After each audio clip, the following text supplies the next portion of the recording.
been a pretty good kid, but sometimes it's just too fun to mess with people. I have two brothers. I'm always used to getting messed with.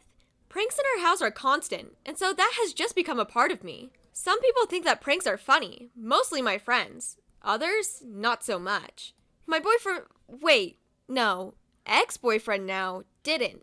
In fact, he actually dumped me over it. We had been dating for about 4 months at this point, the longest I had ever been in a relationship. Granted, it's the first relationship I've ever been in.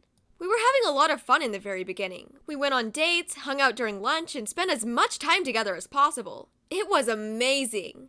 Then, I started to notice everything go stale. We still hung out all the time, but it was in the same places. I had to practically drag him out sometimes if our friends were doing something, or beg him to schedule a date for us. And, to top it all off, our personalities ended up being totally different. While I liked hanging out with tons of people, he didn't like it at all. I'd go over to his house for study sessions, but he practically ignored me while I was there.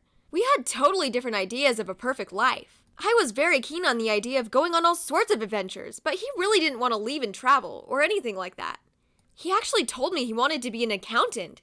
Who feels immense passion towards tracking other people's money for a living? I went to the one person who actually gave me pretty solid dating advice basically every time. Bryn was the most stable person in our friend group, and everyone knew it. Plus, she knew how much the other girls could stress me out with all of their different styles of helping me. She at first just told me to talk it out with him. I tried it. I went to his house for a study session. He didn't even look up at me when I tried to talk to him. He didn't even ask me what he did wrong the next day. I was so annoyed. I went to Sadie next. She had a boyfriend too. Maybe her tactics would get his attention. Well, she said, you could try and get his attention in a more startling way. I was confused at first. I didn't know where she was going with this. She rolled her eyes. Prank him! At first, I wasn't sure about it. Michael wasn't one for surprises. If I did this, would he be mad?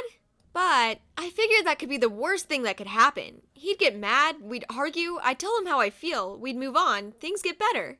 I decided to go with it. Planning wasn't that bad. I just decided to do one of the most harmless pranks I could come up with. Glitter in a bucket above a door frame. It wasn't a thing of water, but it would be hard to get out. My plan felt perfect. A couple of days later, I invited him over to hang out. Before he came over, I bought a huge pack of glitter and stole a bucket from my brother. He had done this trick on me enough for him to need his own. Then, I waited. When Michael texted me he was heading out, I put the glitter in the bucket. I cracked open the front door a little bit, and then managed to magically get the bucket on the doorframe by myself. Shout out to all the short women out there. After a while longer, I saw his car pull into my driveway. I started to giggle. He had no idea what was coming. I hid behind a wall, waiting. I heard him walk up the steps. I heard the creak of the door. Then the bucket dropped. What the Ha! I gotcha! I yelled. I was smiling, jumping around, waiting for him to chuckle or maybe even laugh. He didn't.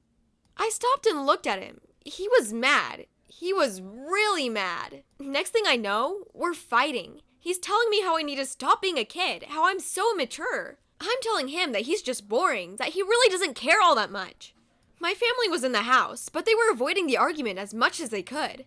I yelled, "It's just glitter, Michael!"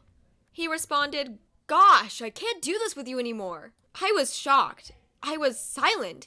I felt tears in my eyes. For a second, it looked like he regretted the words that left his mouth.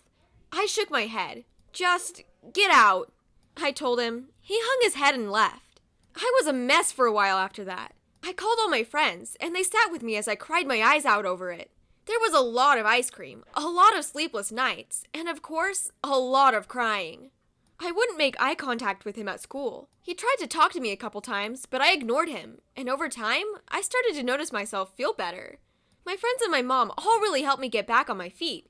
Who dumps someone over a bucket of glitter? Casey had exclaimed a while before. I laughed at the time, but she was right. Now I'm better. It's been a while. I forgave Michael. We're friends now, but that's the last time I date someone that can't take a joke or a glitter bucket prank.